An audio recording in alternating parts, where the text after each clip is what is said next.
এই রান্নাটা হয়ে গেলেই সবাইকে ডেকে খেতে বসিয়ে দেবা বৌমা। আচ্ছা মা, ঠিক আছে। মা, ও মা, এই বাঞ্চতটা এখানে কেন এসছে? তুই কার কথা বলছিস? এই যে মাসিমা, আমার কথা বলছি গো। আপনার ছেলেটা না খুব দুষ্টু, একটু ইয়ার কিউ বোঝে না বাবা গো বাবা। হ্যাঁ গো, তুমি আমার ভাইকে গালাগালি দিলে। বাড়াটা গালাগালি দেবো না তো কি দেবো? ও বলছো তার বাল, বাড়া আমাকে ঘরে একা পেয়ে আমার প্যান্টের ভিতরে হাত ঢুকে দিয়েছে। মা গো মা, জামাই বাবু তুমি অত রেগে যাচ্ছ কেন? আমি তো তোমার শুধু একটু সাইজটা দেখছিলাম গো। সাইজ ছিল হোম তার বাল, বাড়ি গিয়ে বাবার সাইজ দেখবি যা। কি সব উল্টো পাল্টা কথা বলছিস তুই? যা বলেছি ঠিকই বলেছি। লেওরা আজকে প্যান্টের ভিতরে হাত ঢুকে দিচ্ছে, কালকে তো বলবে হালকা করে পুঙাও মেরে দাও। এই কি হয়েছে রে? এত চেঁচামেচি কিসের? দেখুন না মেশামশাই, মা গো মা, আপনার ছেলে একটু ইয়ার কিউ বোঝে না। ওটাই আর কি ছিল বাঞ্চদ? দেখেছেন তো কিভাবে বলছে।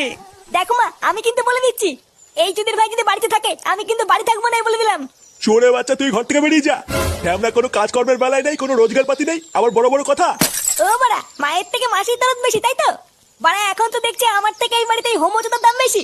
লেওনা যেদিন এই হোমোচোদারা তোমার ধুতির ভিতরে হাত ঢুকিয়ে নেয়ানারি করবে সেদিন বুঝবা বালের এই বাড়িতে আমার কোনো দামই নেই।